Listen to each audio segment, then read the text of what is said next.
Welcome to news line Telugu. At present season ఏంటంటే seasonal వ్యాధులు ఎక్కువగా ప్రబలేటువంటి అవకాశం ఉండేటువంటి సీజన్. ఎక్కువగా దోమలకు ఆస్కారం ఎక్కువగా ఉంటుంది. సీజన్లో ఎక్కడ పడితే అక్కడ వాటర్ స్టోరేజ్ ఉండడంతో అవి ఎక్కువగా ప్రబలి మలేరియా, డెంగ్యూ అట్లాగే చికెన్ గున్యా ఎక్కువగా వ్యాధులు సోకేటువంటి అవకాశాలు ఉంటాయి. సో ఈ మధ్యకాలంలో నిజంగా డెంగ్యూ కేసులు విపరీతంగా పెరుగుతున్నాయి. అధికారికంగా కొన్నే లెక్కలు బయటికి వస్తున్నాయి, కానీ అనధికారికంగా వచ్చేటువంటి లెక్కలు చాలా వరకు కేసులు అయితే ఉన్నాయి. మనం Koranti fever hospital superintendent Rajendra Prasad సార్తో మాట్లాడదాం. ఎందుకంటే డెంగ్యూ కేసులు వెరీ డేంజర్. ప్లేట్లెట్స్ పడిపోయాయి అంటే అది ప్రాణాంతకమైన వ్యాధిగా కూడా డెంగ్యూని ట్రీట్ చేస్తారు. సో డెంగ్యూ కేసులు లాస్ట్ ఇయర్, ఈ ఇయర్ ఎట్లా ఉంది, సో పెరిగేటువంటి అవకాశాలు ఉన్నప్పుడు ఎలాంటి జాగ్రత్తలు తీసుకోవాలి, ఇవన్నీ విషయాలను కులంకషంగా చర్చిద్దాం. సార్ నమస్తే. సార్ నిజంగా ఈ మధ్యకాలంలో ఈ 10 రోజుల సంది చూస్తే డెంగ్యూ కేసులు ఎక్కువగా పెరుగుతున్నాయనేసి వింటున్నాం. నిజంగా గ్రౌండ్ లెవెల్లో ఆ డెంగ్యూ కేసులు ఎక్కువగానే ఉన్నాయా? డాక్యుమెంటెడ్ కేసెస్ అయితే ఎక్కువేం లేవండి. రిలేటివ్గా లాస్ట్ ఇయర్తో కంపేర్ చేస్తే కనుక అంత పీక్ లెవెల్ అయితే ఇప్పటివరకు లేవు. బట్ క్లినికల్గా డెంగ్యూ సస్పెక్ట్ చేసే కేసెస్ మాత్రం వస్తున్నాయి. లైక్ ఒళ్ళు నొప్పులు కానీ, జ్వరము, తర్వాత దగ్గు, జలుబు ఇటువంటి లక్షణాలతో వస్తున్నారు. మేము ప్రతి కేసును కూడా స్క్రీన్ చేస్తున్నాం డెంగ్యూ ఉందా లేదని చెప్పేసి. బట్ చాలా వరకు నెగిటివే వస్తున్నాయి. సో ఒకవేళ పాజిటివ్ వచ్చినా కూడా దాన్ని మళ్ళీ కన్ఫర్మ్ చేసుకోవాల్సి వస్తుంది. మనం డాక్యుమెంటెడ్ పాజిటివ్ కేసు అంటే ఎలిజా టెస్ట్ చేసి అది పాజిటివ్ వస్తేనే డాక్యుమెంటెడ్ కేసెస్ కింద వస్తుంది. మిగతా లక్షణాలు ఉన్నా లేదా ర్యాపిడ్ టెస్ట్లో నెగిటివ్ ఉన్నా పాజిటివ్ ఉన్నా కూడా దాన్ని కన్సిడర్ చేయలేం. అంటే మనం లాస్ట్ ఇయర్తో కంపేర్ చేస్తే ఇంకా అంత పెద్దగా కేసెస్ మాత్రం నమోదు కావట్లేదు, బట్ కేసెస్ అయితే వస్తున్నాయి. సార్ యాక్చువల్గా జూన్, జూలై, ఆగస్ట్, సెప్టెంబర్ మంత్ని సీజనల్ వ్యాధులు ఎక్కువగా ప్రబలేటువంటి కాలం అంటారు. సో పీక్ టైంలోనే ఉన్నాము, ఎస్పెషల్లీ మనం ఆగస్ట్లో ఉన్నాము. సో ఈ 2 నెలల సంధి పెరిగినటువంటి కేసులు కావచ్చు, సీజనల్ వ్యాధులు, ఫ్లూ లక్షణాలు, దగ్గు, జ్వరం, సర్ది ఇట్లాంటి ఫ్లూ లక్షణాలు ఉండేటువంటి జ్వరాలతో ఈ ఫీవర్ హాస్పిటల్కి వచ్చేటువంటి ఓపీ ఎట్లా ఉంది? డైలీ ఎంతవరకు నమోదవుతున్నాయి? రీసెంట్గా కొంచెం అప్ ట్రెండ్లో వచ్చేస్తుంది. ఎంతమంది అరౌండ్ 400-500 మధ్య వచ్చేది, ఇప్పుడు 500 దాటి 600 వరకు అట్లా ఓపీ వస్తుంది. ఇదే సీజన్లో last year almost more than 1000 వరకు ఉండేది. ఈసారి అంత ఎక్కువ ఏం లేదు. సో ఈ సీజన్లో వాతావరణ మార్పులు కావచ్చు, తర్వాత వర్షం కావచ్చు, దోమల పెరుగుదల కావచ్చు, 3 రకాల ప్రాబ్లమ్స్ ఎక్కువగా వచ్చే అవకాశం ఉంటుంది. ఒకటేమో వైరల్ ఫీవర్తో పాటు దగ్గు, జలుబు లేదంటే ఒళ్ళు నొప్పులు ఇటువంటి లక్షణాలు వస్తాయి. రెండవది కంటామినేషన్ వల్ల, వాటర్ కానీ ఫుడ్ కానీ కంటామినేషన్ వల్ల వచ్చేది లూజ్ మోషన్స్, తర్వాత వామిటింగ్స్, కడుపు నొప్పి, జాండీస్ ఇవి వచ్చే ఛాన్సెస్ ఎక్కువగా ఉంటాయి. మూడవది దోమల వల్ల. సో దోమల వల్ల 3 రకాల ప్రాబ్లమ్స్ మన ఏరియాలో ఎక్కువ వస్తూ ఉంటాయి. ఒకటి మలేరియా, 2 డెంగ్యూ, 3వది చికెన్ గున్యా. సో ఇవన్నీ రాకుండా కాపాడుకోవాలంటే ముందు ఆ కారణం తెలిస్తే దాన్ని ఎలా నివారించవచ్చో మనం చేసుకోవచ్చు. ఫర్ ఎగ్జాంపుల్ దోమల వల్ల వచ్చే జబ్బులు డెంగ్యూ కానీ, తర్వాత మలేరియా, చికెన్ గున్యా అని దోమలు లేకుండా జాగ్రత్తగా చూసుకోవాలి. సో మనం ఉండే ఇల్లు కావచ్చు, మనం పనిచేసే ఆఫీస్ కావచ్చు, పనిచేసే ఫ్యాక్టరీ కావచ్చు, చదువుకునే స్కూల్ కావచ్చు, కాలేజీ కావచ్చు, ఆ ఎన్విరాన్మెంట్ అంతా నీట్గా పెట్టుకుంటే కనుక దోమలు నిల్వ ఉండకుండా, లైక్ ఎయిర్ కూలర్స్ కావచ్చు, లేకుంటే పగిలిపోయిన కుండలు కావచ్చు, డస్ట్బిన్స్ కావచ్చు, ఎక్కడైతే వాటర్ కొంచెం కొంచెంగా నిల్వ ఉంటుందో అక్కడ ఈ దోమలు బ్రీడ్ అయ్యి అవి మనకు మళ్ళీ మలేరియాలా కావచ్చు, తర్వాత డెంగ్యూలా కావచ్చు, చికెన్ గున్యాలా కావచ్చు, అటువంటి వచ్చే అవకాశం ఉంటుంది. సో మన సరౌండింగ్స్ని మనం నీట్గా పెట్టుకోగలిగితే కనుక ఇటువంటివి రాకుండా చాలా వరకు కాపాడుకోవచ్చు. సో డెంగ్యూ, మలేరియా, చికెన్ గున్యా ఈ మూడింటి వ్యాధులు కూడా మనకి దోమకాటు కారణంగానే వస్తాయి అనేసి అయితే తెలుస్తుంది కదా సార్. సో మరి వీటికి సంబంధించి అంటే లక్షణాలు ఎట్లా ఉంటాయి మూడింటికి? ఆ లక్షణాలను తొందరగా గుర్తించి మనం డాక్టర్ని సంప్రదించేటువంటి సూచనలు, సలహాలు ఎట్లా ఇస్తారు? సో మలేరియా తీసుకుంటే రిలేటివ్గా మలేరియా చాలా తగ్గిపోయింది. ఇప్పుడు మలేరియా రాత్రిపూట కరిచే దోమ వల్ల వస్తుంది. సో మలేరియా డెవలప్ అయినప్పుడు టిపికల్గా బాగా చలితో వణుకుతో జ్వరం రావడము, తర్వాత ఇంటర్మిటెంట్గా ఒకసారి వచ్చి మళ్ళీ కొంత గ్యాప్ తర్వాత మళ్ళీ రావడం, ఇటువంటి లక్షణాలు వస్తూ ఉంటాయి. సో ఎగ్జామినేషన్లో చూస్తే కనుక కొంచెం స్ప్లీన్ పెద్దగా కావడం ఇటువంటి ఉంటుంది. తర్వాత డెంగ్యూ వచ్చేసి సో హై గ్రేడ్ ఫీవర్ వస్తుంది, తర్వాత ఒళ్ళు నొప్పులు, మొత్తం బాడీ అంతా పెయిన్స్ ఉంటాయి. సో కొంతమందిలో ర్యాష్ కూడా వచ్చే ఛాన్సెస్ ఉంటుంది. తర్వాత చికెన్ గున్యా మాత్రం సీవియర్ జాయింట్ పెయిన్స్ ఉంటాయి జ్వరంతో పాటు. సో ఇట్లా ఆల్మోస్ట్ 3 రకాల ప్రాబ్లమ్స్ కూడా చాలా వరకు సిమిలారిటీ ఉంటుంది. సో సిబిపి అనేది ఇంపార్టెంట్ టెస్ట్ అండి. So complete blood picture. So మనం ఏ జ్వరం వచ్చినా కూడా సో 1-2 రోజులు మనం వెయిట్ చేయొచ్చు. సింపుల్ ఎక్కువ లిక్విడ్ తీసుకొని, మంచి డైట్ తీసుకొని, పారాసిటమాల్ ట్యాబ్లెట్ తీసుకొని మనం వెయిట్ చేయొచ్చు. 2 రోజుల తర్వాత కూడా తగ్గలేదు అంటే అప్పుడు మనం బేసిక్ టెస్ట్ సిబిపి చేయాలి. సిబిపి మనకి గైడ్ చేస్తుంది అసలు ఏం ఫీవర్ అనేది, వైరల్ ఫీవరా, మలేరియానా, లేకుంటే ఇంకేమన్నా ఇన్ఫెక్షన్స్ ఉన్నాయనేది దాన్ని గైడ్ చేస్తుంది. సో దాన్ని బట్టే మనం ఫర్దర్గా ఏం చేయాలనేది కన్ఫర్మ్ చేసుకోవచ్చు. సో ఈ మధ్యకాలంలో వచ్చేటువంటి మీరు అన్నట్టే లాస్ట్ ఇయర్ కావచ్చు ఎక్కువగా చికెన్ గునియా కేసులు ఈ టైంకి చాలా వరకు నమోదయ్యాయి సార్. డెంగ్యూ కేసులు చాలా తక్కువగా ఉండే. అట్లాగే మీరు అన్నట్టు మలేరియా కేసెస్ కూడా చాలా వరకు ఈ ఇయర్ తక్కువగానే ఉన్నాయి అంటున్నారు. సరే, ఎస్పెషల్లీ మనం డెంగ్యూ మీదనే ఫోకస్ పెడదాం. ర్యాపిడ్ టెస్ట్ అనేది ఎక్కువగా చేయించుకుంటున్నారు. దాంట్లో పాజిటివ్ నెగిటివ్ ఏది వచ్చినా దానికి సంబంధించి ట్రీట్మెంట్ వరకు వెళ్తున్నారు. నిజంగా డెంగ్యూకి సంబంధించి ఏ టెస్ట్ అథెంటిక్ అంటారు? దాని విషయంలో ఎలాంటి టెస్టులు చేయించుకొని ఫర్దర్గా ముందుకెళ్ళాలంటారు? క్లినికల్ డయాగ్నోసిస్ చాలా ఇంపార్టెంట్ అండి. అంటే experienced physicians, so depends on the CBP report.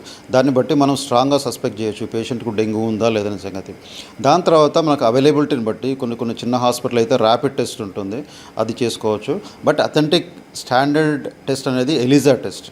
ఎలిజాలో IgM అని ఉంటుంది. ఐజీఎం టెస్ట్ చేస్తే ఎలిజా పాజిటివ్ వస్తేనే దాన్ని డాక్యుమెంటెడ్ పర్ఫెక్ట్గా తీసే పాజిటివ్ కేసు అని చెప్పొచ్చు. సో కొంత ఒళ్ళు నొప్పులు ఉన్నా, సర్ది జ్వరం, ఇట్లా జ్వరం వచ్చిపోతున్నా, ఇట్లాంటి వాటికి డోలో 650 ట్యాబ్లెట్ వేసుకోవడం కావచ్చు, డైలీ 3 times వేసుకోవడం, కొంత ఇంటి దగ్గర ఉన్నటువంటి క్లినిక్స్కి సంప్రదించి, సో అట్లా ఇప్పుడు ఉన్నటువంటి బిజీ లైఫ్లో మళ్ళీ ఆఫీస్లకు కానీ స్కూళ్ళకి కానీ పిల్లల్ని పంపించడం, పెద్దవాళ్ళు వెళ్ళిపోవడం జరుగుతుంది. నిజంగా టెస్ట్ల వరకు వెళ్ళాలంటారా? ఎలాంటి లక్షణాలు ఉన్నప్పుడు టెస్ట్ల వరకు వెళ్ళాలంటారు? ఏ ఫీవర్ అయినా కూడా 1-2 రోజుల వరకు వెయిట్ చేయొచ్చండి. సో 1-2 రోజులు ఇంట్లో మంచి రెస్ట్ తీసుకొని, మంచి డైట్ తీసుకొని, అడిక్వేట్ లిక్విడ్స్ తీసుకొని, తర్వాత పారాసిటమాల్ ట్యాబ్లెట్ వేసుకొని వెయిట్ చేయొచ్చు. ఒకవేళ 1-2 డేస్లో తగ్గిపోయింది అంటే సింపుల్ వైరల్ ఫీవర్ అటువంటివి ఉంటుంది. ఒకవేళ 2 రోజుల తర్వాత కూడా తగ్గలేదు అంటే కనుక నియర్ బై దగ్గరలో అందుబాటులో ఉన్న ఏదైనా హాస్పిటల్ కానీ డాక్టర్ని కానీ కన్సల్ట్ చేసేసి చిన్న మినిమం సిబిపి టెస్ట్ అనేది ఇంపార్టెంట్. సో సిబిపి చాలా వరకు మనం గైడ్ చేస్తుంది ఎటువంటి ఫీవర్, దాని తర్వాత ఫర్దర్గా ఇంకేం చేయాలని చెప్పేసి మనం దాన్ని చేసుకోవచ్చు.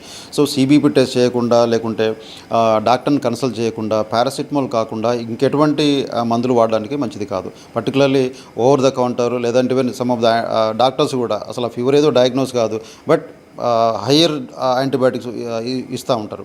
సో అది మంచిది కాదు, ఆ పేషెంట్కే కాదు, వాళ్ళ ఫ్యామిలీకి, తర్వాత సొసైటీకి కూడా మంచిది కాదు. యాంటీబయాటిక్ రెసిస్టెన్స్ అది చాలా కామన్గా వస్తుంది. మన ఇండియాలో వాడినంత మిస్యూజ్ చేసినంత యాంటీబయాటిక్ ప్రపంచంలో ఎక్కడ చేయరు. సో కాబట్టి కేసు డయాగ్నోస్ కాకుండా, ఆ ఫీవర్ ఏందో తెలియకుండా అన్నెసరీ యాంటీబయాటిక్ వాడడం మంచిది కాదు. Okay sir. So last year ఎక్కువగా చికెన్ గునియా కేసులు, కానీ లాస్ట్ ఇయర్ డెంగ్యూ కేసులు తక్కువగా ఉన్న ఈ ఇయర్ కొంత పెరిగేటువంటి అవకాశాలు కనిపిస్తున్నాయి. సో ఇప్పటి వరకు జనవరి నుంచి కావచ్చు, ఇప్పటి వరకు టిల్ నో డేట్ వరకు నమోదైనటువంటి కేసుల వివరాలు చెప్తూ ఎలాంటి జాగ్రత్తలు తీసుకోవాలి? ఎందుకంటే డెంగ్యూ అనేది మధ్యాహ్నం పూట కరిచేటువంటి దోమలతో వచ్చేటువంటి వ్యాధి కాబట్టి ఎలాంటి జాగ్రత్తలు తీసుకోమంటారు? ఎంత వరకు ఫుడ్ ఎట్లాంటిది తీసుకుంటే కొంతలో కొంత అది వచ్చినప్పుడు, ఆ వ్యాధి వచ్చినప్పుడు తట్టుకునేటువంటి శక్తి ఉండొచ్చు? సో ఇప్పటివరకు జనవరి నుంచి ఇప్పటివరకు మా హాస్పిటల్లో దాదాపు 152 కేసెస్ వరకు రికార్డ్ అయినాయి, అంటే డాక్యుమెంటెడ్ కేసెస్. సో ముందు చెప్పినట్టుగా వీలైనంతవరకు రాకుండానే జాగ్రత్త పడాలి. పర్టికులర్లీ ఎంప్లాయీస్ కావచ్చు, స్కూల్ పిల్లలు కావచ్చు, కాలేజ్ పిల్లలు కావచ్చు, ఇంట్లో ఉండే ఓల్డ్ ఏజ్ వాళ్ళు కావచ్చు, వీలైనంతవరకు దోమ కాటు లేకుండా జాగ్రత్త పడాలి. దానికంటే ఇంకా మంచి సొల్యూషన్ ఏంటంటే అసలు దోమ నిలవకుండా కూడా జాగ్రత్త పడాలి. అందుకని మన ఇంట్లో కావచ్చు, ఇంటి చుట్టుపక్కల కావచ్చు, మనకి ఎక్కడెక్కడైతే అందుబాటులో ఉంటుందో ఆ ఏరియా అంతా దోమలు నిల్వ ఉండకుండా చాలా నీట్గా మెయింటైన్ చేస్తే కనుక అసలు దోమలు అనేది రాకుండా ఉంటుంది. దోమ లేనప్పుడు దోమ కాటు ఉండదు, తర్వాత దోమల వల్ల వచ్చే జబ్బులు కూడా ఏముండవు. సో ఏ సీజనల్ వ్యాధులు ఎక్కువగా ప్రబలే సీజన్గా మీరు అథెంటిక్ చేస్తారు? అట్లాగే ఆ సీజన్లో ఎంతకాలం పూర్తయింది, ఇంకా ఎంతకాలం జాగ్రత్తగా ఉండమని చెప్తారు? ఎప్పుడైతే వాతావరణంలో సడన్ మార్పులు వస్తాయో దాన్ని సీజనల్ ప్రాబ్లమ్స్ వచ్చే అవకాశం చాలా ఉంటుంది. మనకు వర్షాకాలం ఎప్పుడైతే మాన్సూన్ స్టార్ట్ అవుతుందో జూన్ ఎండింగ్ నుంచి తర్వాత జూలై, ఆగస్టు, సెప్టెంబర్, అక్టోబర్ వరకు ఈ పీరియడ్ తప్పకుండా సీజనల్ ఎక్కువగా ప్రబలే అవకాశం ఎక్కువ ఉంటుంది. సో ఈ సీజన్లో మనం కొంచెం చాలా వరకు జాగ్రత్తలు తీసుకుంటే కనుక చాలా వరకు మనకు అటువంటి రోగాల బారిన పడే అవకాశం చాలా తక్కువ ఉంటుంది. మంచి ఆహారం తీసుకోవాలి. వీలైనంతవరకు ఈ టైంలో బయట అవుట్ సైడ్ ఫుడ్ కానీ, పానీపూరి లాంటివి కానీ, తర్వాత ఈ జ్యూసెస్ చుట్టూ చేసే ప్లేసుల్లో మీరు అబ్జర్వ్ చేస్తే కనుక చాలా ఈగలు ఉంటాయి. సో ఈగలు మంచి ట్రాన్స్మిటర్స్. ఒక ఇన్ఫెక్షన్ని ఒకరి నుంచి ఇంకొకరికి, ఒక ప్లేస్ నుంచి ఇంకొక ప్లేస్కి తప్పకుండా అవి చేరుస్తూ ఉంటాయి. సో కాబట్టి అటువంటి డ్రింక్స్ తాగడం వల్ల కావచ్చు, పానీపూరి తినడం వల్ల కావచ్చు, అవుట్ సైడ్ అన్హెల్దీగా ప్రిపేర్ చేసిన ఫుడ్ తినడం వల్ల కానీ సో ఇటువంటి ప్రాబ్లమ్స్ వచ్చే అవకాశం ఎక్కువ ఉంటుంది. సో ఈ టైంలో వీలైనంతవరకు బయట తినకుండా ఇంట్లోనే నీట్గా వేడివేడిగా ఫ్రెష్గా చేసుకున్న ఫుడ్ కానీ ఆహార పదార్థాలు తీసుకుంటే చాలా వరకు మనకు కొన్ని రకాల జబ్బులు రాకుండా కాపాడుకోవచ్చు. ఇంకోటి ఏంటంటే అధికారికంగా చెప్పేటువంటి డెంగ్యూ కేసులు చాలా వరకు తక్కువనే చెప్తున్నారు. ఎందుకంటే ఇప్పుడు వరకు ఓన్లీ ఫీవర్ హాస్పిటల్లో చూసుకుంటే 150కి పైగా కేసులు అన్నారు till no date.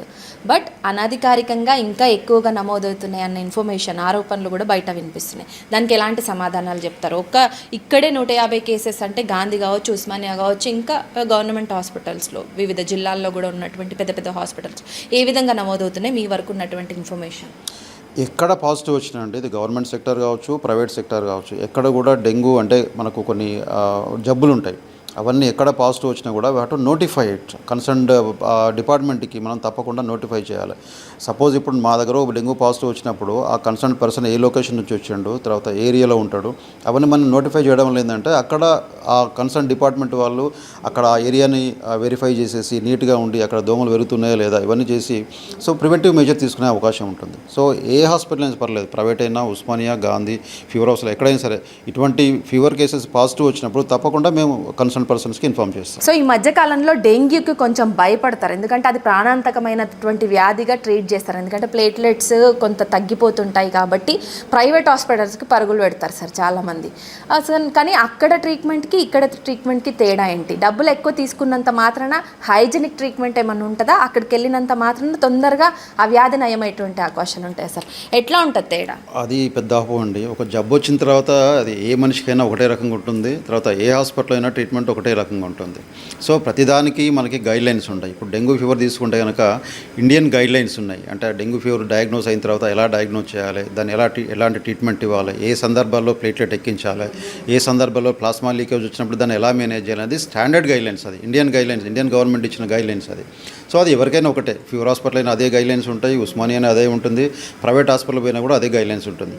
Platelet count తీసుకుంటే కనుక యాజ్ పర్ ఇండియన్ గైడ్లైన్స్ 20,000 కంటే తక్కువ ఉండేసి తర్వాత ఏమన్నా బ్లీడింగ్ లక్షణాలు ఉంటే వాళ్ళకి మాత్రమే ప్లేట్లెట్స్ ఇవ్వాల్సి వస్తుంది. సో అంతకంటే ఎక్కువ ఉన్నప్పుడు కానీ బ్లీడింగ్ లక్షణాలు లేనప్పుడు ఎవరికి ప్లేట్లెట్ ఎక్కించాల్సిన అవసరం లేదు. సో కొంతమంది పేషెంట్లు గాబరా పడుతూ ఉంటారు, అయ్యో ప్లేట్లెట్ తగ్గిపోతున్నాయండి. సో డాక్టర్గా మన డ్యూటీ ఏంటంటే వాళ్ళకు అష్యూరెన్స్ ఇవ్వాలి ఫస్ట్. సో ప్లేట్లెట్ 20,000 కంటే తగ్గినప్పుడే ఇవ్వాలి. సో 40,000, 50,000 ఉన్నప్పుడు ప్లేట్లెట్ ఎక్కించాల్సిన అవసరమే ఉండదు అని చెప్పేసి మనం వాళ్ళకి కాన్ఫిడెన్స్ ఇవ్వాలి. బట్ అవసరం ఉన్నా లేకపోయినా ప్రైవేట్ హాస్పిటల్స్లో ప్లేట్లెట్స్ ఎక్కిస్తున్నారనేది గ్రౌండ్ లెవెల్లో వినిపిస్తున్నటువంటి విమర్శలు. దానికి మీరేం చెప్తారు సార్? నిజంగానే అట్లా అవసరం లేకున్నా ఎక్కించవచ్చా? ఎక్కిస్తే ఏమైనా ప్రమాదమా? ఎక్కించడం వల్ల ఉపయోగం ఏముండదు, సేమ్ టైం ప్రమాదం కూడా ఉంటుంది. ఎందుకంటే ప్లేట్లెట్ ఎక్కించడం వల్ల వేరే మనిషి నుంచి తీసుకుపోయి మనం ప్లేట్లెట్ ఎక్కిస్తాం. సో దానివల్ల యాంటీబాడీస్ డెవలప్ అయ్యి ఉన్న ప్లేట్లెట్ కూడా ఇంకా తగ్గే అవకాశాలు ఎక్కువ ఉంటాయి. సో కాబట్టి గైడ్లైన్స్ ప్రకారం మనకి ఎప్పుడు అవసరమో అప్పుడు మాత్రమే ప్లేట్లెట్స్ ఎక్కించాల్సి. సో ఓవరాల్గా చూసుకుంటే డెంగ్యూ కేసెస్ ఓన్లీ ఫీవర్ హాస్పిటల్లోనే టిల్ నో డేట్ 150కి పైగా నమోదయ్యాయి. ఈ 10 రోజుల్లో కూడా డెంగ్యూ కేసెస్ చాలా వరకు పెరిగాయి అనేసి అధికారిక లెక్కలే చెప్తున్నాయి. సో ముఖ్యంగా చూసుకుంటే జూన్, జూలై, ఆగస్ట్, సెప్టెంబర్ మంత్లు సీజనల్ వ్యాధులు ఎక్కువగా ప్రబలేటువంటి టైం. సో 2 నెలలు ఆల్మోస్ట్ అయిపోయినప్పటికీ మరో 2 నెలలు మాత్రం బాకీ ఉంది. సో ఈ 2 నెలల్లో మాత్రం చాలా వరకు వేడి ఫుడ్, మన చుట్టుపక్కల ప్రాంతాలు కూడా పరిశుభ్రంగా ఉన్నాయా లేదా అని చూసుకోవాల్సిన అవసరం కూడా ఉంది. అందులో బయటికి వెళ్ళినప్పుడు అవుట్ సైడ్ ఫుడ్ మీద బాగా డిపెండ్ అయ్యి ఉంటాము. ఫాస్ట్ ఫుడ్ తినాలని, పానీపూరి తినాలని ఇట్లా అందరి మనసు అయితే కొట్టుకుంటుంది. కానీ బయటికి వెళ్ళినప్పుడు ఆ తినే ఫుడ్ సరౌండింగ్స్ కూడా ఎట్లా ఉంది, సో వేడిగా చేసిస్తున్నాడా, ఎందుకంటే దోమలు, ఈగలతోటే ఇంటేక్ అంటే ఫుడ్స్ పైన కొంత ఇన్ఫెక్షన్ చేరేటువంటి అవకాశాలు ఉన్నాయన్న ఒక మంచి ఇన్ఫర్మేషన్ అయితే సార్ చెప్పిండ్రు. సో దాన్ని ఫాలో అవ్వాల్సిన అవసరం ఉంది. ఎందుకంటే ఆకలైనప్పుడు ఏది చూడము, ఇష్టమైన ఫుడ్ని ఎక్కువగా ప్రయారిటీ ఇస్తుంటాము, ఎక్కువగా తినాలని అనిపించే ఫుడ్ తినేస్తుంటాం. కానీ డెఫినెట్గా ఈ వర్షాకాలం సీజనల్ చేంజ్ అయ్యేటువంటి అవకాశాలు ఉన్నప్పుడు మాత్రం ఖచ్చితంగా ఇంటేక్ ఫుడ్ కావచ్చు, మన చుట్టుపక్కల పరిసరాలు కావచ్చు, వాటర్ నిల్వ ఉండకుండా చూసుకొని దోమల బెడద లేకుండా చూసుకుంటే మాత్రం చాలా వరకు మనకొచ్చేటువంటి వ్యాధులకి చాలా దూరంగా ఉండేటువంటి ఆస్కారం ఉంటుంది. అంతేకాదు వచ్చినటువంటి వ్యాధుల పట్ల కూడా అప్రమత్తంగా ఉండి మంచి ఫుడ్ తీసుకుంటూ, సో ఇప్పటివరకు చెప్పాను కదా, డెంగ్యూకి ర్యాపిడ్ టెస్ట్ కంటే కూడా ఎలిజా టెస్ట్ అనేది చాలా ఇంపార్టెంట్. ఎలిజా టెస్ట్ చేసుకుంటేనే అది పాజిటివా నెగిటివ్ అనేది దానికి అథెంటిక్ ఉంటుంది. కాబట్టి ఆ ఎలిజా టెస్ట్ మాత్రం కొంత డెంగ్యూ లక్షణాలు కనిపిస్తే మాత్రం ఎలిజా టెస్ట్ అనేది మస్ట్. So be careful. దోమల వల్ల వచ్చేటువంటి వ్యాధులతో జాగ్రత్తగా ఉండాలని డాక్టర్లు సజెస్ట్ చేస్తున్నారు. కెమెరా పర్సన్ రాజేష్తో హరిత, న్యూస్ లైన్ తెలుగు.